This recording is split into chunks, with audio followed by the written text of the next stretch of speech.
Bonjour à tous, bienvenue sur la chaîne YouTube Mécanique Sportive, c'est Nicolas. Aujourd'hui, je vous présente le nouveau Volkswagen Taygo, le premier SUV urbain coupé. Oui, Volkswagen a décidé de faire un mini SUV et en coupé, et c'est la première fois que ça arrive. Alors oui, ça existe déjà des SUV coupés, mais des segments supérieurs, donc plus gros, et c'est la première fois qu'on a un petit gabarit avec cette forme de coupé, et on verra qu'à l'intérieur, on a quand même de l'espace. Les SUV, c'est vraiment ce qui est à la mode en ce moment, surtout en France, on adore ça. Il fallait absolument donc qu'il se fasse un petit SUV coupé, puisque c'est devenu vraiment le segment incontournable pour quasiment toutes les marques. On commence au niveau des dimensions, donc 4,27 m. C'est pas le plus petit, c'est pas le plus grand. Un gabarit pour la ville qui conviendra parfaitement, 1,76 m de large sur 1,52 m de haut. Sur cette version aujourd'hui, on a les barres de toit ici. Les barres de toit seront disponibles seulement si vous ne prenez pas l'option toit ouvrant. Si vous avez le toit ouvrant, le toit vient vraiment jusque sur les extrémités et le verre se soulève, donc les barres de toit ne seront pas disponibles à ce moment-là.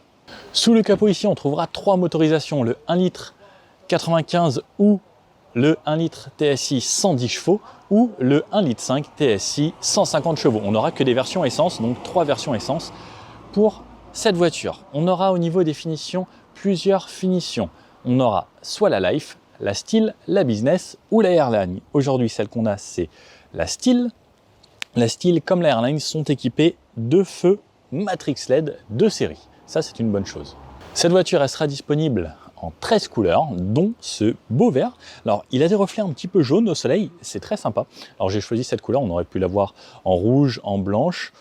J'ai trouvé que ce vert se différencie un petit peu, et c'est pour ça que j'ai choisi cette couleur aujourd'hui. Les moteurs seront disponibles en boîte manuelle ou en DSG7. Aujourd'hui, donc, cette Style, on l'utilise en 110 chevaux, boîte DSG7. Au niveau du tarif, on commencera à partir de 23 850 € pour l'entrée de gamme du Taygo en version Life. Alors le Taygo, concrètement, c'est en gros la base de la Polo et du T-Cross, mais en version coupée cette fois-ci. Taygo, pourquoi ils l'ont appelé comme ça? Eh bien, ça diffère, ils n'ont pas forcément de raison, mais c'est un véhicule qui est déjà vendu en Amérique du Sud sous un autre nom. Sur l'avant de cette voiture, donc aujourd'hui, feu IQ Light, donc Matrix LED, et on peut le voir ici, c'est ce grand bandeau qui part donc des LED ici, donc je vous fais une petite présentation de nuit également, mais ça, et qui vient jusqu'au logo Volkswagen ici, qui intègre les radars pour les capteurs ACC. Donc on va voir la conduite de niveau 2 sur cette voiture grâce à la caméra située là-haut et grâce au capteur situé ici. Alors ça c'est bien puisque ça évite de les avoir ailleurs et que ce soit disgracieux, j'aime beaucoup ça. Donc nouveau bandeau LED qu'on retrouve à l'avant et à l'arrière. Donc ça c'est rare aussi sur un SUV ou sur ce genre de gamme d'avoir le bandeau lumineux sur tout l'arrière. Calandre simple qui laisse passer l'air ici, tout comme en bas. La couleur verte ici, donc c'est peint partout. Sur la version Airline, on aura un pare-choc qui sera bien différent et on pourra avoir un black pack sur les premières versions qui sont sorties, qui avaient un black pack avec tout qui était en noir plutôt qu'en chromé, ainsi que des jantes qui étaient noires également. Ici, donc on voit les anti-brouillards ici qui sont en LED, donc bien sûr du full LED sur cette voiture. Les petits capteurs de parking situés juste ici et c'est peint sauf en bas, donc on a du plastique qu'on retrouvera pour donner les codes du SUV, donc sur l'avant comme sur les côtés de la voiture. Sur le côté, comme on peut le voir, donc tous les entourages ici en plastique avec un petit rappel qui rappelle une sorte de lame un petit peu façon alu, mais c'est du plastique, donc tous les bas plastiques qui font le tour avec les arches de roue. Au niveau des jantes, on a aujourd'hui du 17 pouces, on pourra retrouver du 17 ou du 18 pouces. On pourra même les avoir à partir du 16 pouces si on veut, pour avoir un petit peu plus de confort en version Life, pour avoir des jantes un petit peu moins chères également. Sur cette voiture, on est sorte de biton, donc par exemple les rétros noirs ici, du noir là, le toit noir. Donc pareil, on peut avoir option avec le toit en noir ou peint couleur carrosserie. Des poignées type frigo sur les côtés, on a l'entrée keyless avec le petit bouton ici pour fermer le véhicule sur les deux portes à l'avant. Sur l'arrière, on trouvera la trappe à essence et ici, on pourra mettre 40 litres d'essence. On verra pendant l'essai un petit peu les consommations. Ça reste plutôt vraiment bien contenu avec ce petit 1 litre essence. Ce qui va vraiment nous intéresser sur cette voiture, c'est ce coupé à l'arrière. Donc, le petit béquet pour bien prolonger la ligne de toit et donc ce côté plongeant du côté coupé qui est vraiment à la mode en ce moment. Alors c'est vrai que ça lui donne un petit côté assez sexy tout de même. Je ne sais pas ce que vous en pensez, est-ce que vous préférez donc, par exemple un petit T-Cross donc qui donne la forme d'un SUV normal ou cette version coupée? J'avoue que souvent j'ai une préférence pour les versions SUV, mais sur ce Taygo ça lui va super bien et peu importe la couleur, je trouve que ça lui donne un petit charme, un petit truc supplémentaire. Et je trouve vraiment que peu importe l'angle qu'on lui trouve, il est quand même plutôt sexy ce Taygo. Et en Airline, alors je vous avoue, j'ai un petit faible en blanc, Airline, je le trouve juste sublime. Sur le côté, on retrouve cette double ligne ici là qui vient donner du style à la voiture et du caractère, donc qui vient sur les portières et on trouvera sur les Airline le petit badge qui se mettra ici à l'avant. Sinon, une voiture assez simple. Alors sur l'arrière, comme je vous le disais, ce grand bandeau lumineux qui traverse toute la voiture, qui s'arrête juste au logo Volkswagen, donc qui amène vraiment les lignes vers le logo. Donc une ligne là, une deuxième et cette troisième ligne, donc voici de cette façon. Comme à l'avant, c'est pareil, le bandeau est un petit décroché par rapport au feu, donc lorsqu'on la suit ou qu'on est devant de nuit, on voit un petit peu ce style particulier. Alors par contre, il y a une chose que j'aurais bien aimé, c'est l'antenne requin ici, parce que bon, ça fait un petit peu disgracieux cette antenne. Donc le long béquet ici, vitre très inclinée donc de cette version coupée, le petit essuie-glace très important lorsqu'on a une version coupée, parce que sinon l'eau vient facilement se mettre dessus. Le logo comme je disais, les feux donc à l'arrière totalement en LED, la petite caméra de recul qui se situe ici, pas de caméra 360 sur cette version, le petit badge Taygo ici pour nous rappeler ce que c'est comme voiture, donc ça change un petit peu des T-Cross, T-Roc, etc.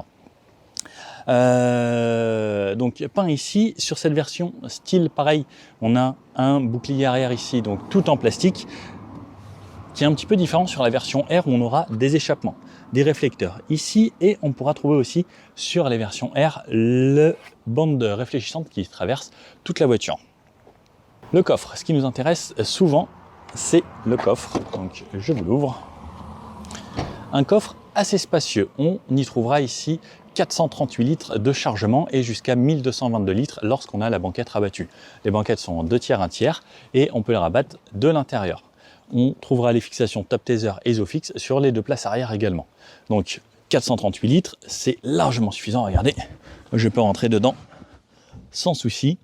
Et on a en plus de ça le double fond, donc je peux avoir accès ici à ma galette ou je peux également pouvoir mettre le plancher un petit peu plus bas et ça c'est vraiment pratique. Pendant qu'on est sur l'arrière, on pourra également avoir un crochet de remorquage qui remorque jusqu'à 650 kg en non freiné et jusqu'à 1200 kg avec une remorque freinée. Alors, à l'intérieur de cette voiture, hop, donc je m'installe facilement. Je tombe sur des sièges ici en tissu avec une sorte de cuir à certains endroits. Une portière à l'arrière, alors tout en plastique, vraiment entièrement plastique. C'est plutôt bien fini, alors j'aime bien le fait qu'il y ait un petit peu de plastique blanc qui amène un petit peu de gaieté et comme pareil avoir tout le ciel de toit en blanc. L'appui-tête ici, il est moelleux, c'est facile. Et pour un coupé, je trouve qu'on a quand même beaucoup de place parce que la ligne de toit tombe vraiment un petit peu plus loin à l'intérieur de la voiture. Et donc moi je fais 1m80, j'ai de la place pour les genoux.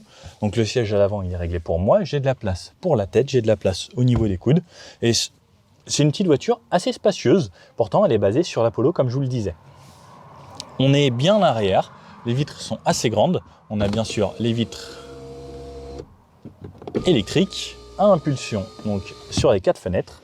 La place du milieu, alors il y a un gros tunnel central ici qu'il va falloir enjamber, hop, et Une fois qu'on est assis ici, alors ce siège était un petit peu plus reculé, mais la place centrale est confortable, le dossier est confortable et pareil, il est creusé, donc il m'offre un assez bon maintien ici, c'est assez surprenant. Et c'est rare d'avoir une place centrale qui soit si confortable. Donc ça pourra faire l'affaire pour 5 personnes. Alors 5 personnes de taille moyenne, parce que 5 très grandes personnes, ce sera peut-être un petit peu plus compliqué. Mais moi qui fais 1m80, je pense que 3 personnes d'1m80 en arrière, ça pourrait passer.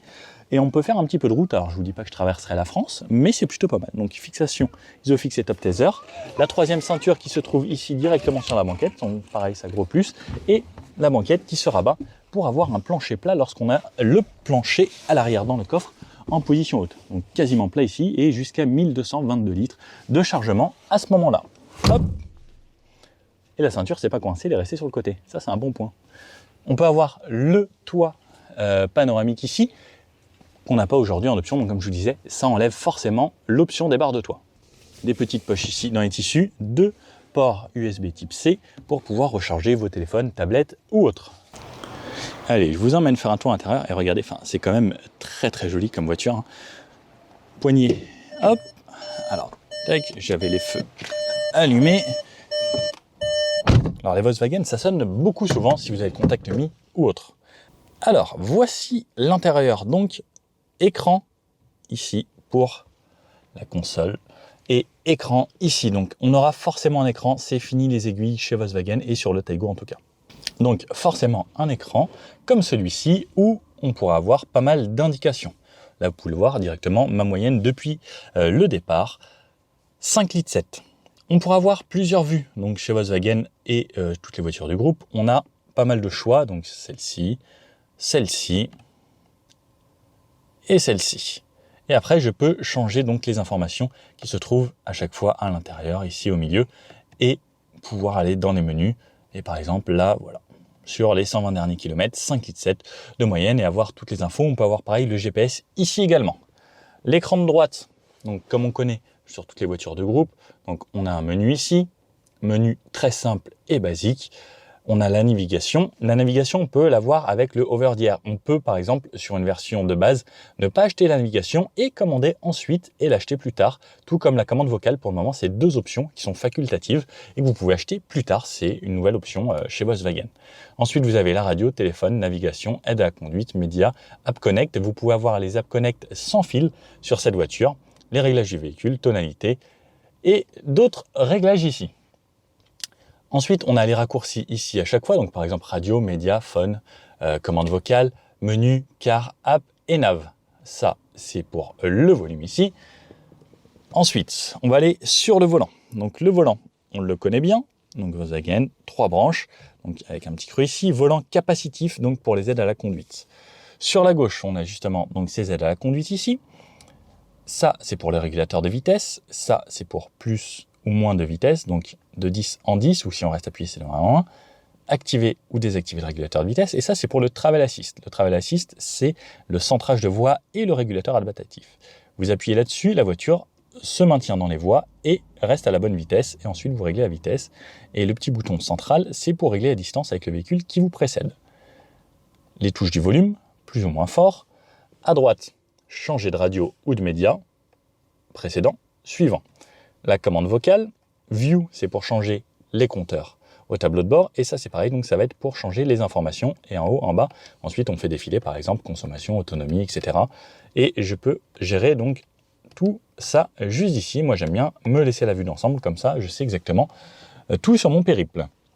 Derrière le volant, comme on a une boîte DSG, des palettes, moins et plus, si par exemple, je me mets en moins, je tire pour avoir un rapport et passer en manuel.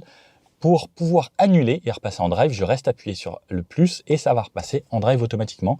Ou sinon, je pourrais faire le levier de bascule. Donc hop, lorsque je serai là, je pourrais faire hop, hop et ça repassera en manuel. Ou sinon, si je veux passer en sport, je pourrais tirer une fois pour aller en sport. Pendant qu'on parle des rapports, donc parking tout en haut, neutre, reculer, excusez-moi. Donc reculer qui nous affiche la caméra de recul juste ici. Neutre, drive et si je tire encore une fois, sport.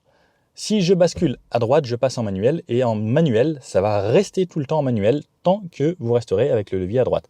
Plus pour monter les rapports, moins pour descendre les rapports, ou vous pouvez à ce moment-là aussi jouer avec les palettes et ensuite repasser de cette façon en drive. Derrière le volant également. Donc ici, pour avoir les aides à la conduite lorsque j'appuie Lane Assist, ACC, limiteur, Front Assist, donc lorsque j'appuie ici. Les feux automatiques, plein phare, clignotant. Et à droite, ce sera pour tout ce qui sera essuie-glace. Donc avant et arrière. Et les petites gouttes ici, c'est pour régler l'intensité des balayages. Donc le compteur, je vous l'ai montré. Ici, en bas à gauche, on a les feux. Donc on a bien sûr un mode automatique et les anti-brouillard. La portière, d'habitude je commence par la portière. Je vais pas commencer par la portière aujourd'hui. Portière full plastique, sauf juste ici où c'est un petit peu molletonné avec une sorte de cuir. Les fenêtres, impulsion pour toutes les fenêtres, blocage pour les fenêtres arrière. Et la commande pour les rétroviseurs ici avec le dégivrage et on peut les rabattre électriquement.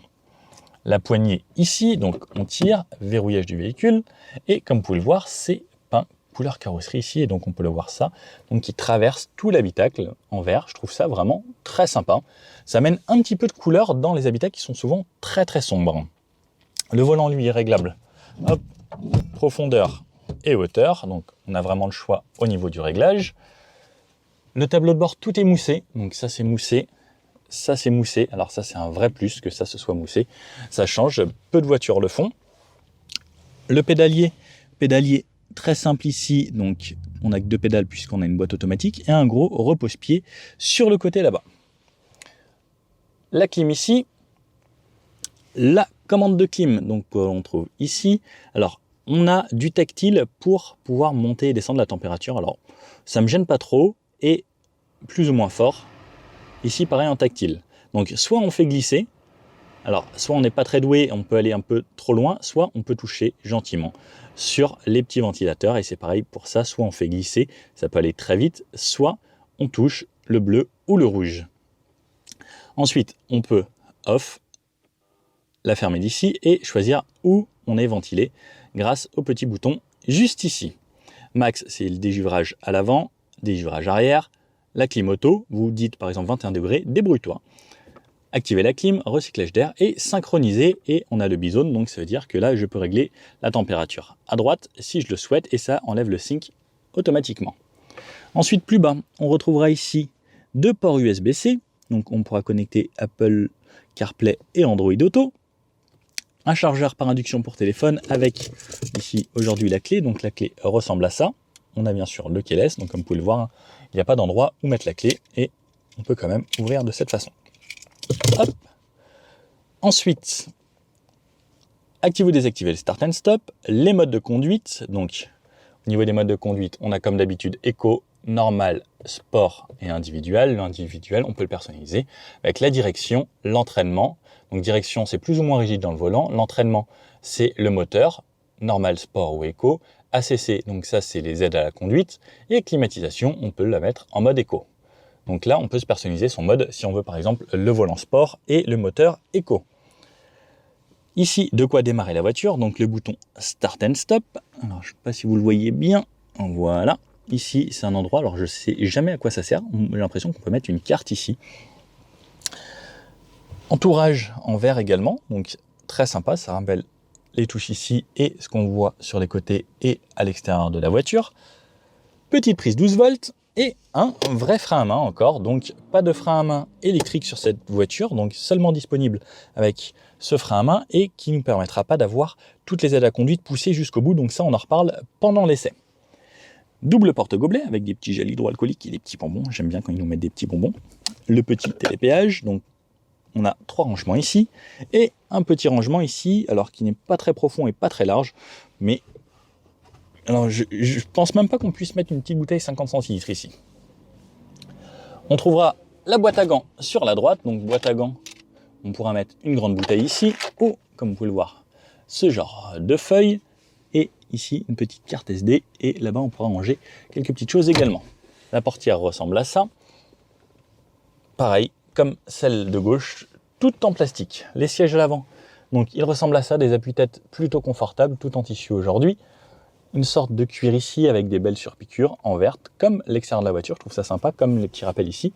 Et des sièges qui maintiennent très bien, comme vous pouvez le voir, c'est bien élargi à cet endroit-là. Et pareil, au niveau de l'assise, on voit que ça remonte bien, donc c'est quasiment des sièges sport, et on sera très bien maintenu. Et fixation, comme vous pouvez le voir, isofix sur l'avant ici. En haut, donc le rétroviseur avec des bords fins, c'est plutôt joli. La petite boîte à lunettes ici, ça c'est un petit détail que j'aime bien avec une sorte de petit caoutchouc intérieur. Les SOS touche maintenance et info ici. Hop, dommage que c'est pas quand on touche la LED, il faut appuyer encore sur le bouton. Donc double allumage ici.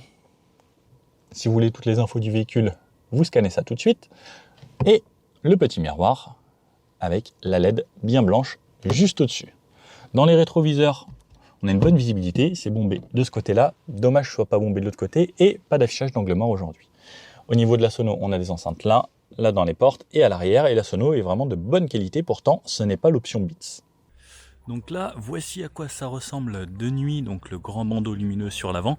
Ici, donc, qui nous ramène au Volkswagen. Et les feux IQ Light ici, donc qui sont des feux full LED bien entendu. Donc on peut les voir de nuit, c'est toujours très très joli des feux de nuit. Et pour vous le faire d'un petit peu plus lent, voilà à quoi ça ressemble. Et quand on en a plusieurs qui suivent, ça ressemble à ça. Et à l'arrière, puisque l'arrière est aussi très sympathique, ça nous donne des feux également full LED. Et avec le grand bandeau comme on retrouve sur beaucoup de voitures allemandes de nos jours. Et ça se fait de plus en plus, de base c'était vraiment connu sur le premium. Et voilà, donc avec le bandeau et le petit Taigo qui s'affiche ici. Et sur l'intérieur, ça ressemble à ça. Alors hop, oui, promis, hop. Là, on éteint la musique. Donc petit bandeau LED qui fait le tour de l'habitacle. Ainsi, et quelque chose de très simple avec de l'éclairage ici. Cet endroit-là, plus le pommeau de vitesse, et voilà à quoi ça ressemble. Bon, bah il reste plus qu'à aller l'essayer cette voiture, hein, et voir ce que ça donne sur la route. C'est parti. Bon allez, on va commencer par des petites routes sinueuses, parce que donc on sort du domaine où on était, faire un petit peu de ville, et comme d'habitude, un tout type de route. Donc, la version 110 chevaux aujourd'hui, avec la boîte DSG7. Franchement, à l'intérieur, on est bien, hein, comme je vous disais. C'est parti, drive, donc comme je disais, en mode drive, on a deux modes. Drive, je tire une fois encore, sport, je bascule sur le côté, manuel, donc avec le plus vers l'avant, moins vers l'arrière. On va se laisser en drive simple et commencer donc en mode normal. On a donc les plusieurs modes, le mode normal ira très bien pour commencer. Donc c'est parti.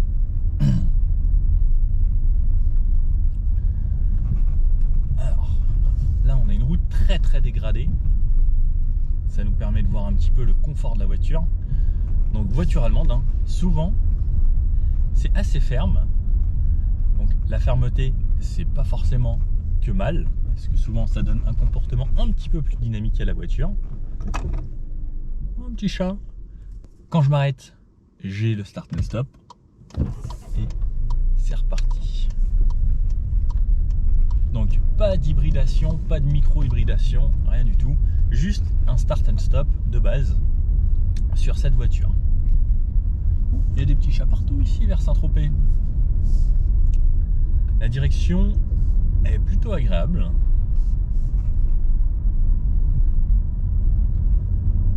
Elle est très très souple au début. Ici, la voiture se comporte plutôt bien. Le freinage, on sent qu'on a un bon mordant. On sent qu'on a une voiture qui n'est pas excessivement lourde non plus. Ça, c'est l'avantage aussi d'avoir une voiture plus petite sur des pavés. La suspension filtre bien les petits défauts. Elle reste assez ferme après pour avoir un comportement sympa. On verra ça sur les petites routes tout à l'heure. On va pouvoir accélérer un petit peu plus. Mais les premiers tours de roue sont bien agréables en tout cas. Alors sur les dodanes,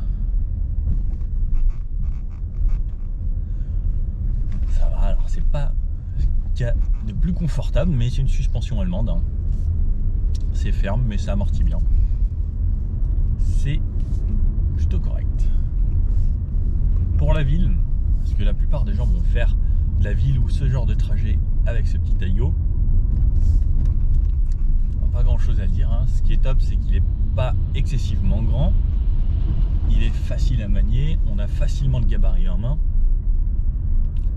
Il est agréable. Au niveau du diamètre de braquage, il me semble qu'on est sous les 11 mètres.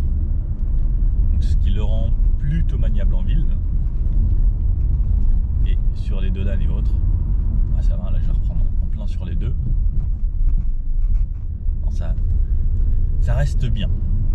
Au niveau de l'assise, je suis vraiment bien. Les sièges maintiennent super bien, ça remonte bien ici, ça remonte bien au niveau de l'assise. Pourtant, c'est pas des sièges Air, parce qu'il y a des sièges Airline aussi, qui sont un peu plus sportifs, avec un petit peu d'Alcantara, qui eux maintiendront peut-être un petit peu plus, mais au final, ceux-là, ça pourrait limite être dans une voiture de sport, tant ils maintiennent vraiment bien. Le bruit du clignotant. Allez, petit test rond-point, comme on aime bien les faire. On prend un petit peu de rythme. Alors, désolé pour mes affaires dans le sac. Ouais, ça tient super bien la route. Voilà, hop, avec plus de rythme, vraiment beaucoup de rythme. Ça s'ouvre très légèrement. Mais la voiture rattrape avec l'ESP quand je change de direction. Non, niveau dynamique, c'est plutôt pas mal. La voiture prend un poil de roulis, mais c'est assez sain. Après, ça reste Volkswagen. Hein. C'est le même châssis que la Polo et la T-Cross. Donc, là, on reste sur un bon châssis de base. Allez, on se met à 70. Alors, ce qui est bien, c'est que j'ai mon Travel Assist. Ceux qui me connaissent savent que le Travel Assist et moi, c'est une histoire d'amour. Donc, je me mets mon régulateur, je me mets la totalité des aides. Travel Assist, c'est centrage de voie, donc la voiture reste au milieu des lignes sans que j'ai besoin de toucher au volant, et régulateur adaptatif. Ça, c'est l'idéal pour tous les jours si vous faites de la route et autres. On a un volant capacitif, ça c'est très bien aussi, parce qu'il y a des volants où c'est plutôt le couple qu'on applique sur la rotation, et là, c'est un appui. Donc le volant détecte lorsque vous avez vos mains dessus. Donc ça, c'est une bonne chose. Alors ensuite, au niveau des virages, on va essayer là. Ah, il se débrouille pas mal. Faire attention quand même, parce que normalement on est censé laisser les mains dessus, c'est plus un assistant. Mais sur autoroute et autres, c'est vraiment très très agréable. Comme là par exemple, c'est 70. Bah, je me mets mon régulateur, mon Travel Assist, et ça s'occupe de tout. À 70, là je suis en 6e vitesse. Je suis en dessous des 2000 tours. C'est vraiment agréable, j'entends pas du tout le moteur. Alors ça, c'est bien feutré. Ça, c'est vraiment une bonne chose, parce que le moteur est très discret.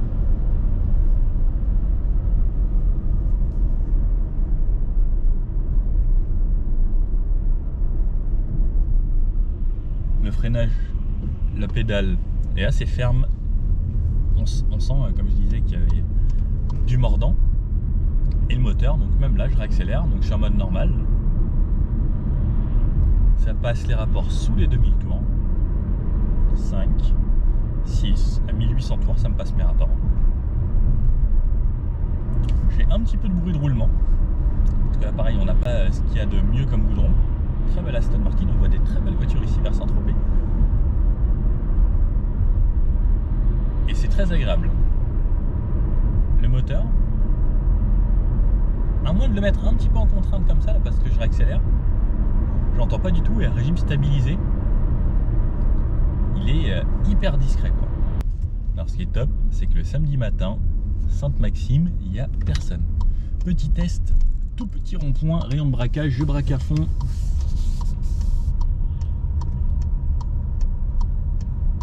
Voilà, c'est correct. Donc comme je disais, un petit peu moins de 11 mètres il me semble de rayon de braquage. Ça permet de se faufiler un petit peu partout. C'est très agréable quand on roule tranquillement. Donc, le petit 1 litre, souvent les moteurs 1 litre, 3 cylindres, on les entend assez. On a toujours ce petit bruit caractéristique lorsqu'on y prête vraiment attention du 3 cylindres. Mais je le trouve plutôt discret dans cette voiture. Ça, c'est une bonne chose.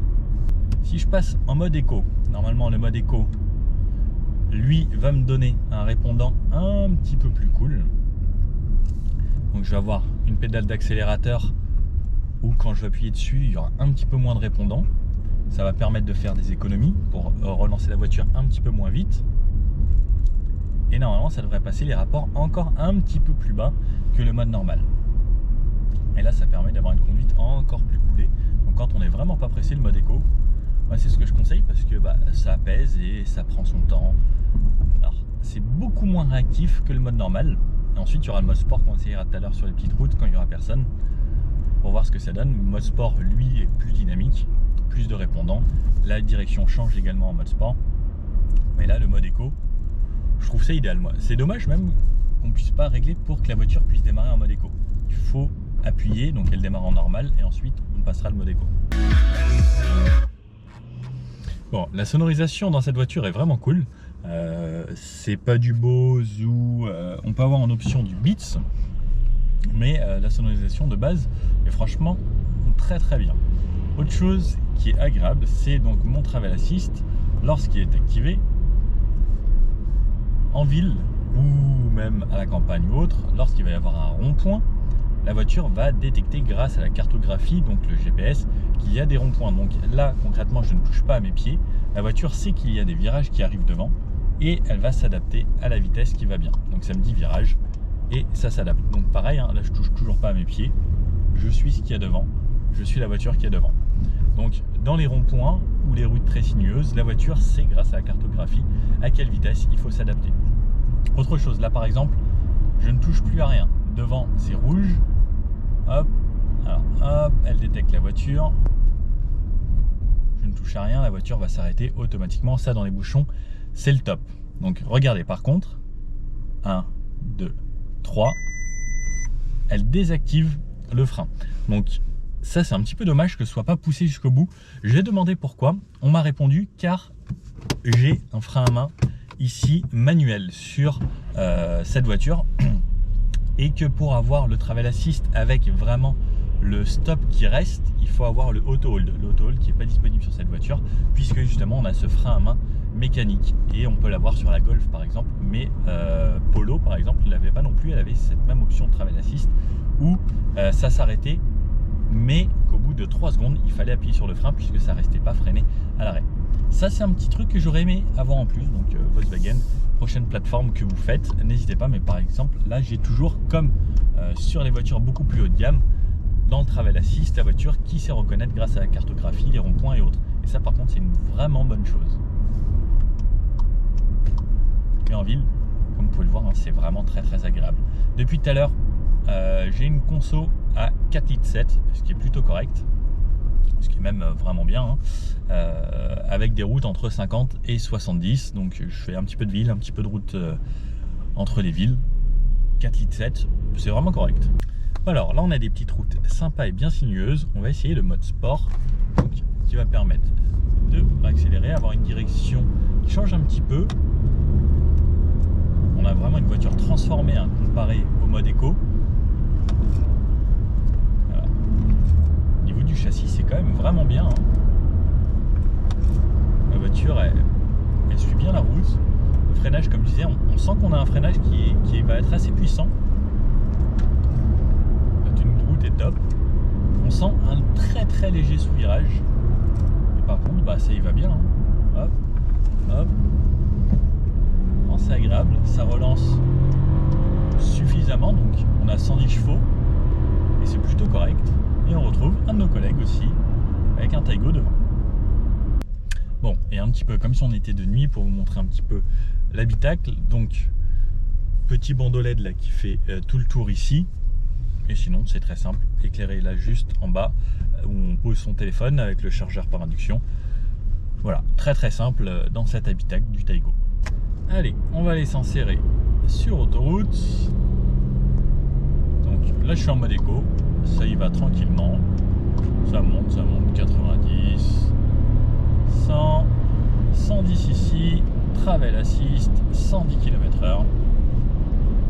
La voiture me conduit, Travel Assist, hein, comme je dis, moi, c'est l'idéal, surtout pour ce genre de route, quand on fait du 110, même la nationale départementale, en fait, moi je l'utilise vraiment tout le temps. Une fois qu'on apprend à lui faire confiance et qu'on sait comment ça marche, c'est vraiment le top. Donc à 110 km/h. Le moteur, je l'entends quasiment pas. Donc, comme je disais, là, on est un peu plus de 2400 tours à peu près. Ça reste très soft au bruit moteur. Bruit de roulement, c'est vraiment correct. Là, on est sur un goudron qui est propre. Très légèrement du bruit du vent qui commence à apparaître à 100-110. Vraiment là sur le haut. Mais pareil, ça reste assez léger. Et la voiture, ouais, elle reste confortable. La suspension filtre bien sur autoroute. Comme je disais, un très peu de bruit de roulement, quasiment pas de bruit de moteur. C'est vraiment agréable. Et je vous fais un petit peu à 130 km. Quand on passe à côté des camions, la sonorisation est franchement correcte. Alors, donc toujours en mode éco, je suis en 7ème. Je vais aller me mettre à 130. À 130, on commence à avoir un petit peu plus de bruit du vent qui apparaît. Le moteur, c'est toujours très bien feutré.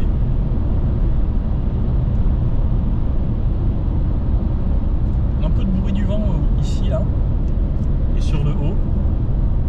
Mais sinon, ça reste confortable. Donc pareil, toujours travel assist, 130. Alors, ce qui est bien le travel assist, c'est qu'il sait qu'il ne faut pas doubler par la droite. Si à gauche, ça ralentit, et que vous êtes sur une voie à droite par rapport à un véhicule de gauche, la voiture ne va pas doubler, puisqu'en France on ne double pas par la droite. Donc ça, le travel assist, il sait le gérer. Bon alors, on va se mettre le mode sport et on va se tester un 0 à 100. Alors ça va être un petit peu en montée. Hop, 0. Allez, full gaz. Hop. Ça y va, 70, 80. 90 et 100.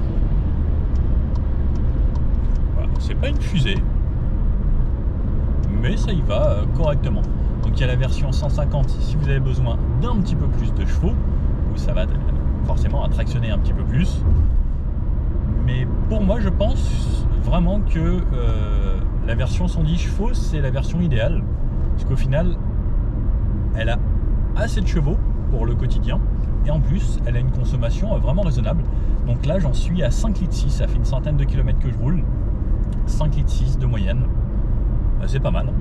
Bon alors, ce nouveau Volkswagen Taygo, qu'est-ce qu'on peut en penser? Alors, c'est une petite voiture très sympa, attachante. À partir de 23 000 €. Pour une version style comme on a aujourd'hui, ce sera environ 32 000 € pour avoir quasiment toutes les options.